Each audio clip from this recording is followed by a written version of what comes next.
If you are watching this video, and it's not on Cyrax and Flyrax's channel, please tell a member of staff. We reserve the right to instruct our lawyers to insist on the death penalty for copyright infringement.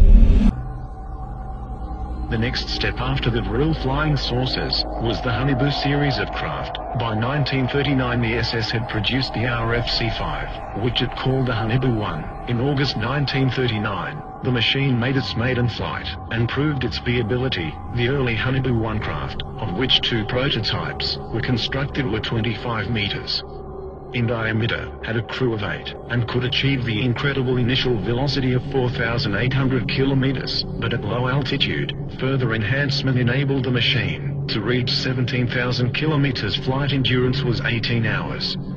To resist the incredible temperatures of these velocities, a special armor called Victolan was pioneered, specifically for both the Haunebu and Vril series of disc craft.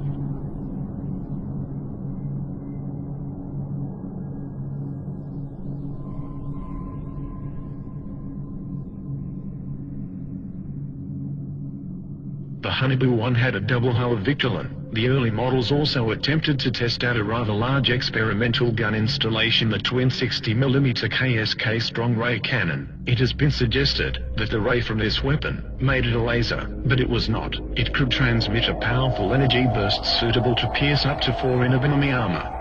When a Vril 7 was shot down by the Russians, in 1945 a similar underbelly-mounted KSK gun was destroyed, with debris recovered from the battle site.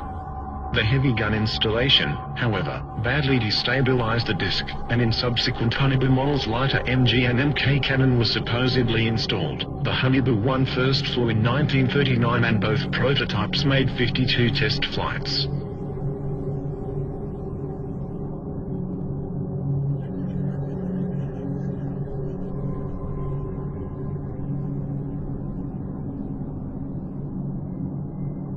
In 1942, the enlarged Haunebu 2, which was 26 meters diameter, was ready for flight testing. This disc had a crew of 9, and could also achieve supersonic flight of 6,000 to 21,000 kilometers with a flight endurance of 55 hours. Both it and the further developed 32-meter diameter Haunebu 2 had heat shielding of 2 hulls of Victolan.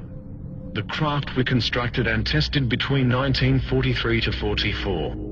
The craft made 106 test flights. By the end of 1940, the Haunebu 2 had entered service as a reconnaissance aircraft, and there is certainly photographic evidence to support this. For example, one was caught on camera near Antarctica in 1940. The design of the Haunebu 2 should be noted for future reference. Whatever their exact nature, it appears confirmed that a range of alternative design aircraft were by now on the drawing board, or hovering above the ground. Some of these designs proved worked, and successes were being reported. On 17 April 1945,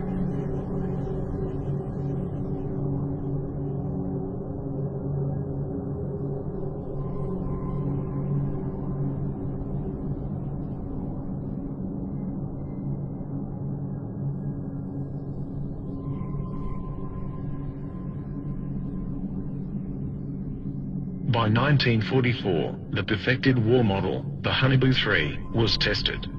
2 prototypes were built. These massive machines, several stories tall, were crewed by 20 men. They were also capable of hypersonic speed beyond 21,000 kilometers. The SS had intended further plans for a 120-meter diameter Haunebu 4 were in the works, but no such craft is known to have been constructed before the end of the war. However, these new technologies were coming online too late, for the war was already being lost and won. Within months the Allies and Russians had poured into Central Europe. Hitler was thought dead and the war apparently over, and as soon as the war was over, ghost rockets started appearing over Scandinavia, and within 2 years flying saucers were being reported wholesale over mainland United States. It was no coincidence.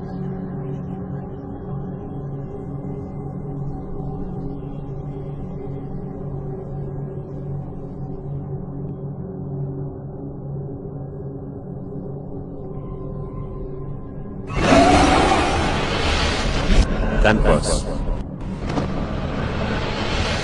Empress. Empress. Townhouse.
The New Believers.